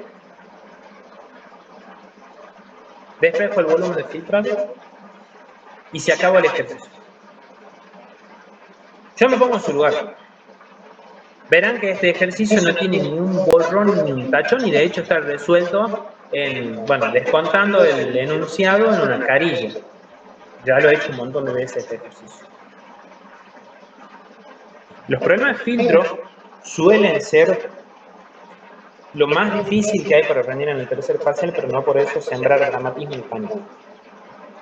Creo yo que el principio del éxito está acá, más allá de hacerse las primeras 3 preguntas, organizarse buscando qué era lo que me pedía, ver en qué ecuación está de la situación en la que estoy y dónde andan perdidos los datos. Me pasaba, cuando yo cursaba también, que entraba como sonso a intentar calcular alfa, por tirarle un ejemplo, ¿no? Con la ecuación esa que es 5 veces 1 menos epsilon por el área específica al cuadrado sobre la porosidad del cubo por ρ del sólido. intentaba encontrar C sub S a partir de C' y buscaba C' si andaba perdido. No nos ahoguemos en un vaso de agua. Yo digo, bueno, todos los ejercicios de filtro son la misma porquería. En todos hay que calcular alfa, en todos hay que calcular C sub S, en todos hay que calcular el área de filtrado como el número de marcos por el espesor de Juan los palotes. No. Obviamente eso lleva años de haber madurado y de haberme mandado cagada. Y eso es lo que trato de transmitirle a ustedes. Empiecen por el final con los ejercicios. Si no, es como que se va a hacer muy largo. Alguien, yo ya lo he hecho este ejercicio para camadas anteriores, y me dice, Iván, ¿por qué nosotros en este modo de operación a caída de presión constante no has hecho la gráfica de θ sobre B versus BF? ¿Para qué te vas a poner a hacer la gráfica de un ejercicio a caída de presión constante donde la pendiente es KP y la ordenada es B larga mayúscula si tus datos no corresponden en ese ensayo y esa gráfica tampoco te va a ayudar a responder tu duda? Todas esas cosas tenemos que ir madurando. No es la frase más coherente de la ley del mínimo esfuerzo, pero en el parcial no tenemos mucho tiempo para ponernos a boludear con un montón de cosas. Tratemos de ir al hueso con cada cosa. ¿Vamos? No sé si hay alguna duda. Si no, hacemos borrón y cuenta nueva y vamos a otro tema.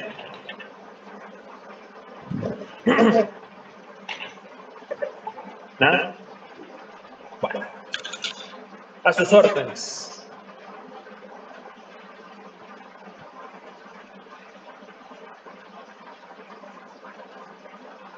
Tema nuevo, todavía no la puedo alcanzar en la cátedra, todo por esa semana de viaje malito. Vamos a equilibrio sólido-líquido. Antepenúltimo tema de la materia, por suerte. Nos queda eso, evaporador y secado, y se acabó. Empecemos con la misma intro con la que venimos en el tercer parcial. ¿Qué es equilibrio sólido-líquido y a dónde vamos? El objetivo de esta bolilla es saber manejar el método gráfico de extracción sólido-líquido, que según lo que tengo entendido que me explicaron ustedes hoy, terminaron de ver eso, que es un proceso de un método gráfico en donde yo a partir de una mezcla de 3 sustancias, soluto, solvente e inerte, tengo una condición inicial y quiero ver cuál es la condición final. Apelas.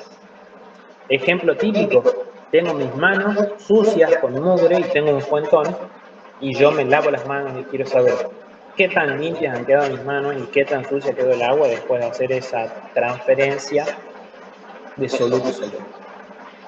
Acá en el equilibrio sólido-líquido, lamentablemente se utiliza algunas letras, algunos nombres en común con equilibrio líquido-vapor que a mí me siguen confundiendo hasta el día de hoy porque a veces uno habla en piloto automático y bueno, se presta para confundir. Acá en equilibrio sólido-líquido, nosotros, como nos dice la palabra, estudiamos el equilibrio de 2 fases. Una fase pesada, que ahora esa fase es sólida, lamentablemente utiliza la misma letra L que la fase pesada líquida en líquido-vapor, pero bueno, no soy yo quien le pone los nombres. Y hay una fase liviana, que es una fase líquida, que se denota con la letra B corta, de una manera muy confusa, igual que la fase vapor en la liviana del equilibrio líquido. Bien, esas 2 fases conviven en equilibrio y están compuestas de 3 sustancias: soluto, solvente e inerte. El soluto, como suena la palabra, es una cosa soluble en el solvente. Supongamos tierra en agua. El agua el solvente. Y el inerte vendría a ser, como dice la palabra, una sustancia que se ve inmutable respecto al menos a las otras 2. Hagamos un ejemplo, no sé, una remera dentro de un lavarropas semiautomático. Vamos a ese ejemplo. Nosotros terminamos de lavar una remera sucia con tierra, nada más. No mezclemos acá la participación del jabón. No. Una remera sucia con tierra en el lavarropas, de eso, le damos un tiempo, termina de lavarlo y se apaga el lavarropas. Y ahí nosotros entramos a ponernos filosóficos en qué representa eso del concepto de equilibrio sólido-líquido acá, y los tres componentes. Yo tenía inicialmente una remera seca, sucia. ¿Por qué digo seca? No tenía agua, no tenía solvente, era una solución sólida, un pedazo de trapo con tierra, inerte, más sólido. Y cuando yo la tiré adentro del lavarropa, ahí en esa agua, eso era solvente puro. Luego de lavar y que pase un X tiempo, en esa agitación y fregoneo que hace el aparato, ¿qué pasó? Hubo un intercambio molar de mugre de la remera hacia el agua. No sé cuánto tiempo le dimos que ande el lavarropa, no sé, supongamos 24 horas como para ser exagerado.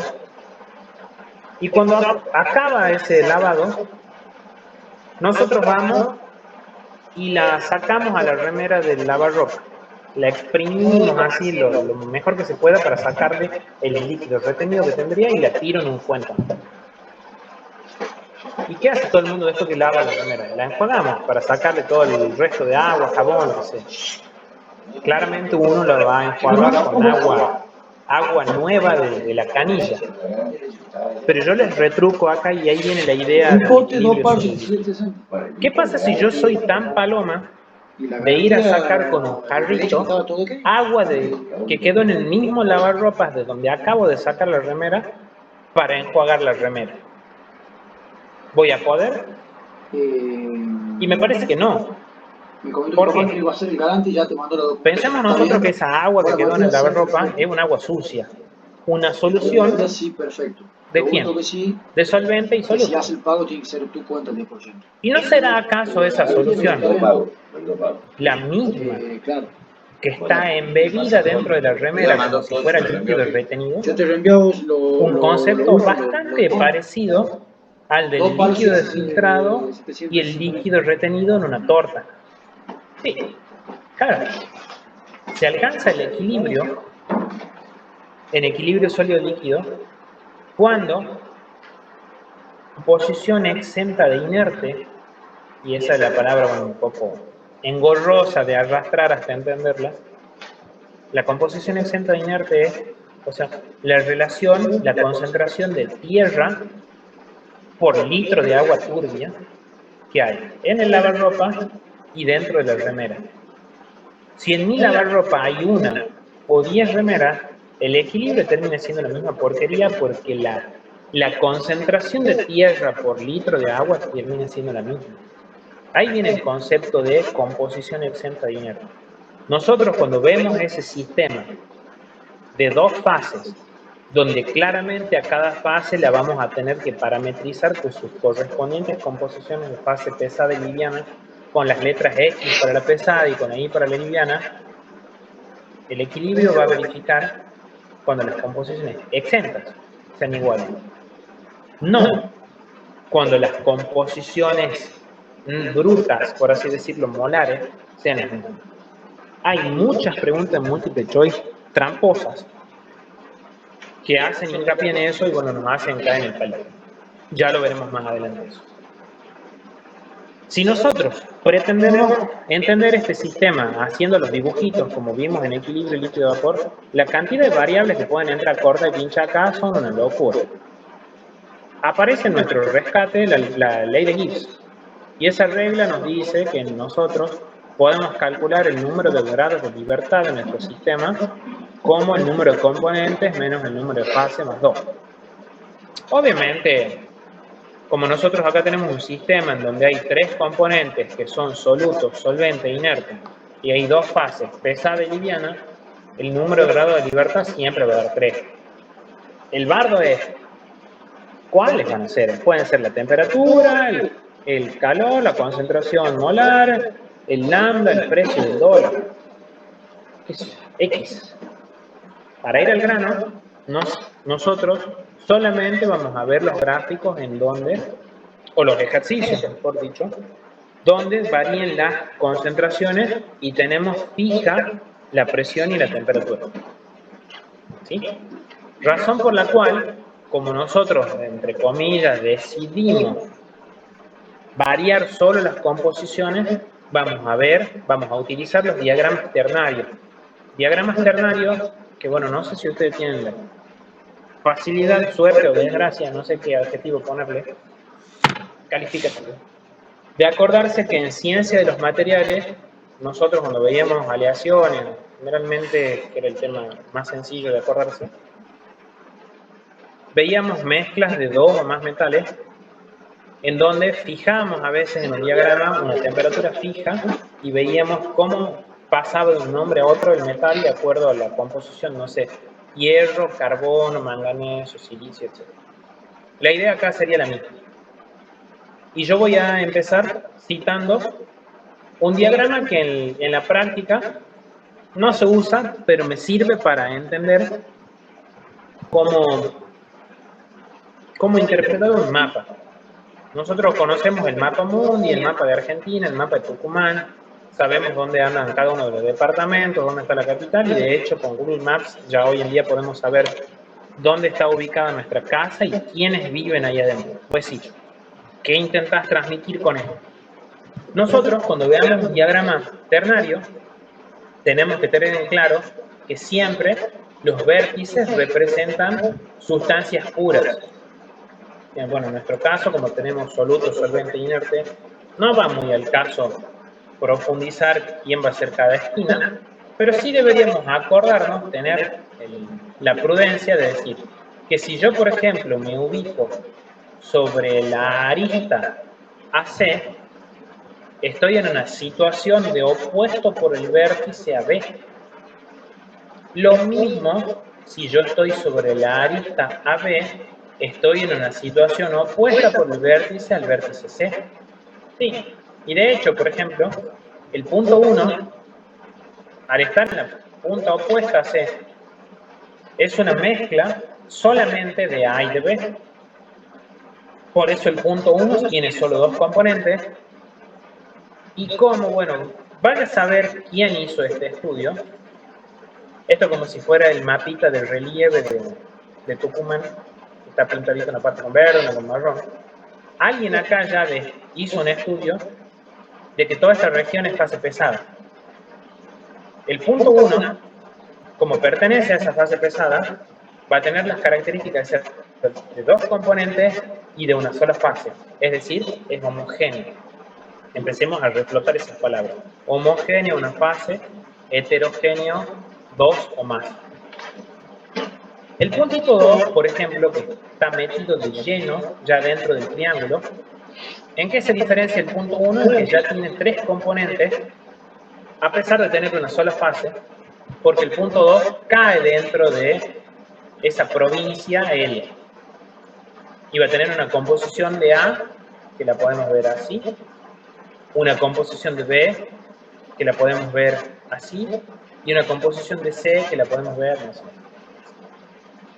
No va al caso matarse, despellejarse, viendo cómo son las composiciones, porque a este diagrama en particular después no lo vamos a utilizar. Vamos a usar otro un poquito más útil. Punto 3. Un punto 3 que está metido de lleno dentro de una provincia, que está pintada con otro color acá, una provincia que dice L más B. Claro, el punto 3 cayó en una región donde hay dos fases, es decir, es una mezcla heterogénea, y como a su vez ese punto está dentro del interior del triángulo, tiene tres componentes. A diferencia del punto 4, que el punto 4, si bien es colindante, vive en la misma propiedad que el punto 3, es decir, son heterogéneos porque tiene dos fases, el punto 4 tiene solo dos componentes porque es opuesto por el vértice A. ¿Sí? Y el último detalle, si hubiera un punto que vive sobre la frontera de una curva de saturación, y es la misma memotécnica que nosotros conservamos de equilibrio líquido-vapor. Si el punto 5, vive sobre esa curva de saturación de fase pesada, porque le está dando la espalda a la fase pesada, tiene dos componentes, dos fases, y tiene tres componentes porque a su vez el punto 5 está dentro del triángulo. Es para lo único que me sirve este diagrama de triángulo equilátero. Lo que nosotros vamos a utilizar, que ya se los explico la cátedra, es el triángulo rectángulo, donde acá ya está estandarizada la ubicación de cada uno de los componentes. Mi vértice inferior izquierdo va a ser el soluto, mi vértice inferior derecho, perdón, tengo dado vuelta en la cabeza. Mi vértice inferior derecho es el soluto, mi inferior izquierdo es el inerte y mi único vértice superior es el solvente. Donde, a modo de anécdota, si este es mi punto 1, la composición de A de ese punto la veo con una recta vertical que va hacia abajo. La composición de C de ese punto la voy a ver acá como XC1. Y la de B de corno anda. Yo la podría reescribir a eso como que la composición de XB1 por propia del complemento es 1 menos XA1 menos XC1. Pero ustedes van a decir, yo sigo caprichoso de querer ver dónde carajo marco XB. No se acostumbra a hacer esto, pero si quisieras verlo, el eje de XB es como si fuera la primera bisectriz y el 0 está acá y esa sería la composición XB1. Iván, ¿por qué utilizaste las letras X para el punto 1? Es decir, para parametrizar con XA1, XB1, XB1. Y sencillo, porque el puntito 1 yo lo estoy representando acá como un punto que cayó sobre la región L. La misma memotécnica que hemos utilizado en el equilibrio líquido-vapor. Ah, ¿y cómo son las regiones acá en los diagramas? Bueno, ahí viene el spoiler. Nosotros, en industrial, no sé cuál será la razón, puedo aducir que quizás es a fines simplificatorios nada más. Nunca vemos diagramas con regiones de fase liviana. Un poco más en castellano básico. Mi curva de saturación de fase liviana siempre va a ser la hipotenusa del triángulo, no dejándole espacio físico a la fase liviana. Y mi fase pesada puede venir delimitada por una curva de saturación de fase pesada que es paralela a la hipotenusa, una que pase por el vértice A, qué sé yo. Puede haber otros casos donde esa curva de fase pesada haga una curva extraña. La moraleja viene, así como nosotros hemos visto los diagramas en el equilibrio líquido-vapor, que había uno a presión constante y uno a temperatura constante, no había muchas opciones en cómo cambiar las curvas de saturación. Bueno, resulta que acá en equilibrio sólido-líquido nosotros tenemos presión y temperatura constante y lo que cambia son las curvas de saturación. ¿Sí? Y hay tres casos, nada más, mejor. Vamos a ver la representación de esas curvas. Nosotros siempre, por lo menos hasta el día de hoy, y supongo que hoy debe haber pasado lo mismo, vemos el caso de la curva de saturación de fase liviana que siempre coincide con la hipotenusa, y eso viene justificado por alguna de estas frases. Me dice que la fase liviana no es rastreable, que no hay sólidos en la suspensión, que la solución sobrenadante es límpida, es clara, o dicho en términos más medibles, que la composición de fase liviana I sub B siempre es cero. ¿Bien? Ahora, para el caso de la fase pesada, voy a utilizar la misma frase que ocupa el profesor León, que me parece muy buena, la verdad, para rememorar esto.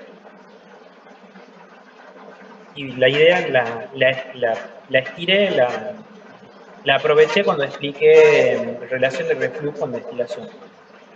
¿Cuántos modelos existen para describir las curvas de saturación?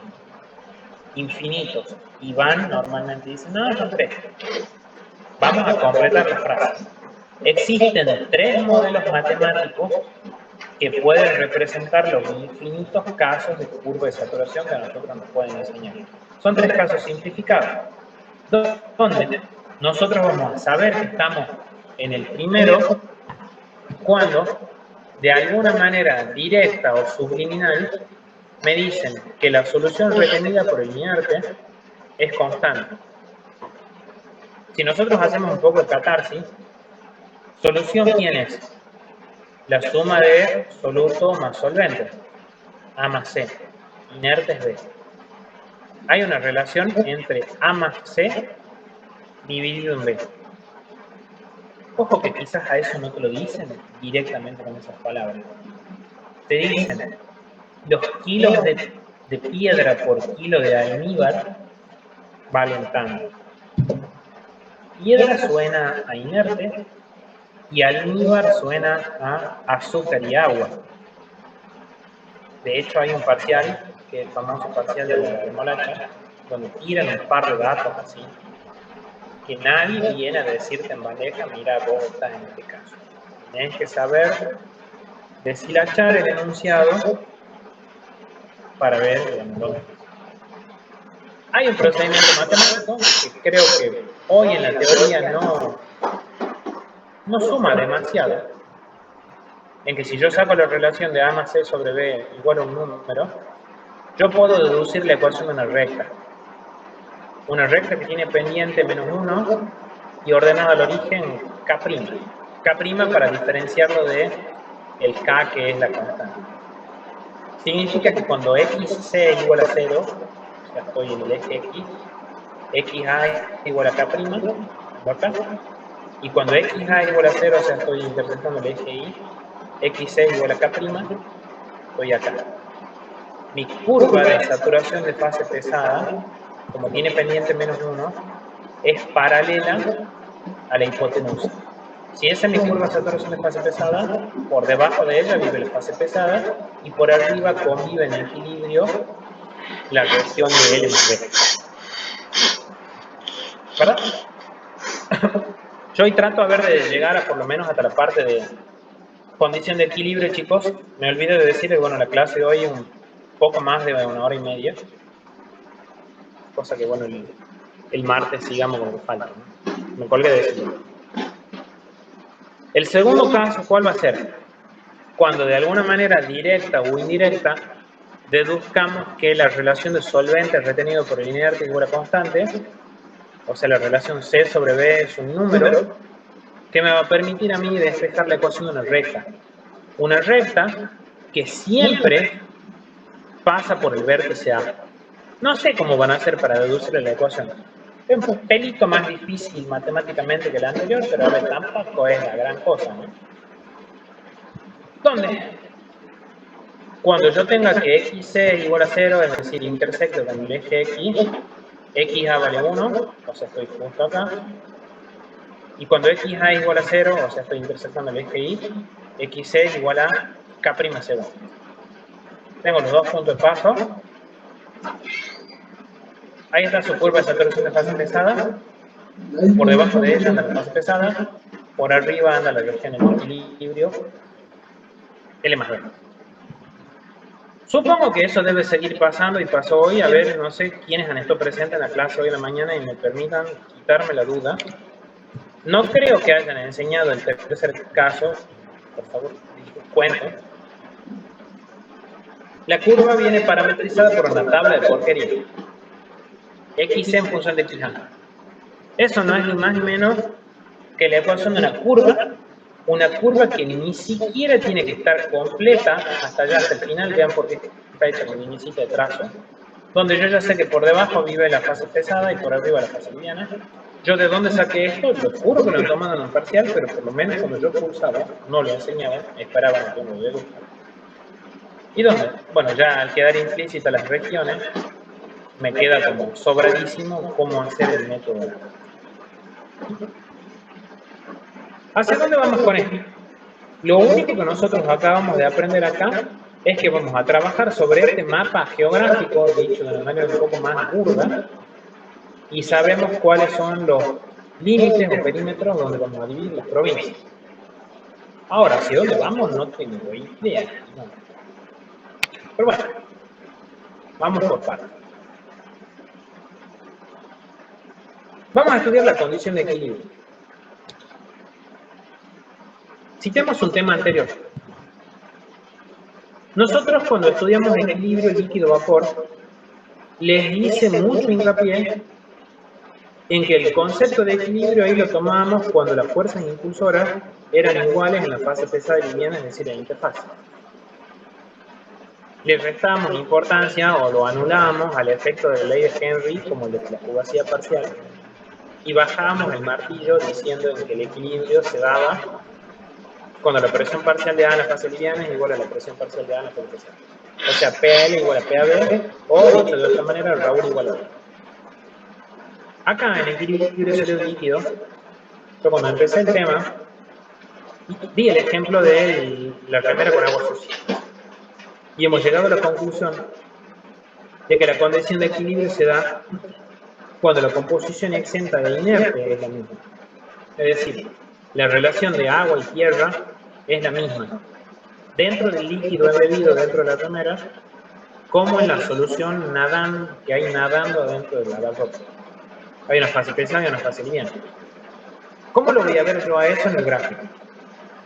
Resulta que si yo empiezo a... ¿Cómo sería la palabra? Bosquejar rectas sobre el gráfico del diagrama del triángulo rectángulo, entre todas las rectas que yo puedo representar, por ejemplo, marquemos esta medio verdecita, una recta que nace en el vértice B y pivota alrededor de él. Supongamos esta recta, en colorcito verde. Cualquier recta que pivote sobre el punto B se va a llamar línea de enlace. ¿Qué tiene como característico esa línea de enlace? Por ejemplo, vamos a marcarlo con puntitos en color negro. El punto L1, que es la intersección de esa línea de enlace con la curva de saturación de fase pesada, me va a dar la dirección exacta con Google Maps, donde va a vivir en equilibrio mi fase pesada. Y además, esa línea de enlace, cuando yo la intersecte, por ejemplo, con mi curva de saturación de fase liviana, que es la hipotenusa, me va a dar la ubicación directa de Google Maps donde vive mi fase liviana. Esa fase liviana B1, junto con la fase pesada L1, al vivir sobre la misma línea de enlace, tienen la característica que tienen la misma composición exenta de inerte. O sea, la relación A sobre A más C de L1 es lo mismo que la relación de A sobre A más C de B1. Yo sé que por ahí, con las letras esas no se entienden, voy a duplicar la apuesta. Si yo, por ejemplo, hago XA1 sobre XA1 más XC1 es lo mismo que la composición de fase liviana IA1 sobre IA1 más IC1. Letras X, connotación para composiciones molares de fase pesada, letra Y para composición molar de fase liviana. Va a decir, bueno, pícaro. Esos dos puntos están en equilibrio. Le retruquemos algo más, como que Iván no se conforma con nada. Supongamos que hay un puntito X ahí. Ese puntito X, además, tiene una composición X a X. Y si yo divido X a X sobre X a X más X C X, que X a X lo vuelve para abajo y X C X para el costado izquierdo, esa composición exenta inerte es exactamente igual a la que de estos dos. Todos los puntos que viven sobre la misma línea de enlace tienen la misma composición exenta inerte. Significa que si yo cambio, esto ya es un poco también de deducción, tiro otra línea de enlace, no sé, esta en color rosita, L2 y B2 que se los determina como con un Uber, intersectando las calles, línea de enlace con curva de saturación de fase pesada, de fase liviana, etc. L2 y B2 tienen la misma composición, exenta de inerte, pero entre ellos, que no es la misma que la exenta de inerte en uno. Ni tampoco va a ser la misma, por ejemplo, que si yo tiro una tercera línea de enlace para una tercera etapa en color rojo, tiro una cuarta en color verde amarillento, tiro una quinta en color naranja. De hecho, B5 y L5 tienen la misma composición de exenta de inerte, B3 y L3 la misma de inerte, pero entre cada línea de enlace, a medida que yo voy empinándome para allá, la pendiente es mayor, dicho de una manera un poco más burda, A sobre A más C se va haciendo más chico. Claro, es como que se va diluyendo, se va lavando mi mezcla. Ya vamos a ver. Yo sé que la cátedra llegó al menos a terminar esa parte hoy de extracción sólido y líquido, pero no creo que les haya dado un ejercicio como para que lleguen a entender la idea.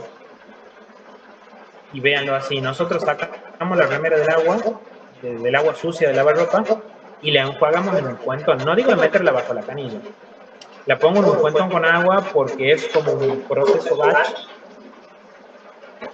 proceso por lote, donde yo le enjuago la remera hasta un determinado punto de nuevo equilibrio, y esa agua queda un poco más sucia de lo que entró y la remera un poco menos sucia de lo que quedó.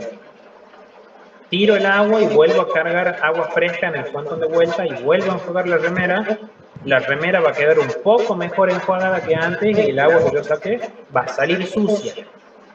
Menos sucia que el de la primera enjuagada que le di a la remera, pero sucia al fin. Así voy yo dándome cuenta, luego esto lo vamos a ver en el método gráfico de extracción, cómo a medida que nosotros avanzamos en sucesivas extracciones, mi agua va saliendo, mi remera va saliendo más enjuagada, tiene menos composición de soluto, y mi solvente, mi agua de lavado, va saliendo cada vez también más limpia, porque obviamente se va empobreciendo en el solvente. ¿Sí? Moraleja. Todos los puntos que viven sobre la misma línea de enlace tienen la misma composición, pero no todas las líneas de enlace tienen la misma. Esa es la condición de equilibrio que me va a permitir a mí hacer la operación de extracción sólido-líquido que hay en una etapa o multietapa.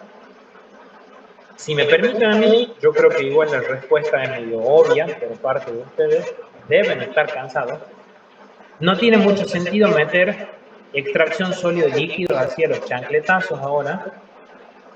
Me parece mucho más coherente el martes terminar esta teoría e inmediatamente ahí meterle un ejercicio de extracción sólido-líquido como para cerrar la idea, un problema que puede ser de la cartilla, y que quede conectado lo que acabamos de ver con un problema de la práctica. ¿Les parece? Sí, vamos. Sí. Bueno, la verdad que nos avanzó. No sé si alguien preguntaba algo. Yo te quiero consultar Dime. antes de que terminemos. A mí, o sea, todavía no me queda muy claro, o si me puedes dar más o menos un ejemplo, Sí. de que tiene la misma concentración L1 y B1 exento de inerte. No sé, no lo veo, digamos, no lo entiendo. Vamos al ejemplo del lavarropa. No un lavarropa automático, ¿no? Sino esos comunes que viste que vos la tiras la remera por arriba y la vuelta, ¿no? Bueno, finaliza esa operación de lavado. Y vos tenías originalmente tu remera con tierra. Por eso es una solución sólida que tiene solamente solvente e inerte. Y generalmente viene seca, por eso XC igual a 0. Y esa operación la haces echándole agua al lavarropa, agua pura, por lo tanto IC generalmente suele ser 1. Luego de lavar, cuando se apaga el lavarropa de vuelta, vos vas a ver la remera que está adentro, la exprimís y la pones adentro de un cuentón. Y decís, bueno, yo sé que si bien la he lavado, transferí gran parte de esa suciedad de la remera al agua que quedó dentro del lavarropa todavía. Pero si yo le quiero enjuagar aún más, y voy y busco con un jarrito agua, y no se me ocurre mejor idea que ir a sacar líquido, ese líquido roñoso que quedó adentro del lavarropa. Ese líquido es lo que, bueno, ya lo vamos a ver el martes, es lo que se conoce como extracto, mientras que mi remera recién exprimida, sacada del lavarropas, es lo que se conoce como refinado. Cada uno de esos dos productos seguramente que debe tener sus correspondientes composiciones, tanto de A como de B como de C. Pero fíjate vos que la moraleja va a venir desde este punto de vista. Tu remera, que es el refinado, es como si fuera la torta de un filtro. Tiene un sólido, que es la fibra de inerte, y tiene un líquido retenido. ¿Qué es el líquido retenido? ¿Qué es? Agua con tierra, agua roñosa, que no es acaso el mismo líquido que quedó dentro del lavarropa. El extracto, Sí, digamos. es el extracto. Como te digo, aplica la misma idea del líquido retenido y el filtrado que nosotros veíamos en filtrado, en torta.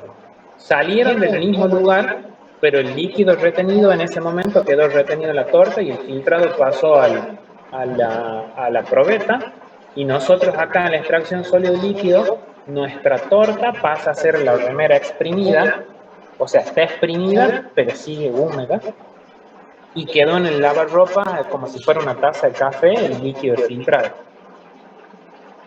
El líquido que quedó ahí en el lavarropa es el mismo líquido que hay embebido en la remera. Y si vos por ejemplo, lavaste 10 remeras y las dejaste ahí en equilibrio, las sacas del lavarropa, las exprimís con las manos y las pones en el fuentón. Vos decís, bueno, juguemos a lo que sea. Vuelvo a tirarlas a esas remeras que estaban húmedas adentro del lavarropa. ¿La concentración de ese líquido dentro del lavarropa cambió? No. Porque nosotros lo que estamos haciendo es agregarle inerte nada más. La composición exenta de inerte, es decir, la relación de A sobre A más C, míralo así como kilos de tierra por litro de agua sucia, siempre va a ser la misma. Porque yo le estoy metiendo algo que no corta ni pincha en el cociente. Y si yo vuelvo, por ejemplo, a meter las remeras sucias, todas las que acabo de sacar, todas esas remeras vienen con el mismo líquido retenido y si bien la cantidad total, eso nadie lo discute, va a ser mayor, la composición final va a ser siempre la misma. Porque todos los líquidos en definitiva eran los mismos. Es como que yo tenía un balde con café y saqué 50 tacitas y después, no sé, por boludear, vuelvo a tirarlas a las 50 tacitas dentro del balde. En definitiva, todo sigue teniendo la misma concentración. Ese es el concepto de equilibrio sólido-líquido, ¿no? Es como que lo menospreciamos al inerte. Bien. Gracias. Pues, ya lo vamos a ver a eso. Va a terminar de cerrar la idea. No lo quiero hacer esto a las corridas con el método gráfico. Y lo que me resultó muy raro que me decían ustedes hoy, que es raro que no hayan explicado el diagrama de Janek. El diagrama de Janek es como el comodín del multietapa. A ver, en la práctica no lo piden nunca. Pero si hay un par de preguntas de multiple choice que dicen, bueno, ¿para qué utilizamos diagrama de Venn? Me parece extraño. Así que bueno, hagamos así entonces. El martes terminamos esta parte de la teoría de extracción sólido-líquido, le metemos un ejercicio inmediatamente ahí de la capilla de la práctica y arrancamos con evaporador. Punto aparte, mañana, siesta. 15:30, no sé si quieren que volvamos al viejo y conocido método de votación, si quieren hacerlo más temprano, más tarde, saben cómo es el mecanismo, que bueno, si hay alguien que no puede, volvemos por defecto al horario de siempre. 3:30, ahí me viene dando muy buen resultado, agarro un ejercicio bien negrero de filtro, uno bien negrero de destilación, cosas que se lo vayan fumando el fin de semana y bueno, cuando aparezcan las dudas y nos vemos el martes, me pregunto. ¿Iván es presencial o virtual? No, y los parciales son presenciales. A mañana presencial, bien. Bueno, Sí, estoy medio cagado yo. El último entrenamiento del año ya, si Dios quiere. sí, es verdad. Por eso yo quería hacer presencial hoy, ¿se acuerdan? Porque, Sí, bueno, sí, sí, hoy. sí, creo que no vas a ser el único que falte, pero bueno, tenemos que meterle sí o sí, porque si no se hacen una pila de parciales. Sí, yo ya pido foto mañana y de ahí, a partir de ahí, se supone que ya estoy disponible para todo. Mete. Dale. Bueno, nos vemos mañana, chicos, entonces. Éxitos. Nos vemos. Chao, chao. Chao, Eva. Nos vemos.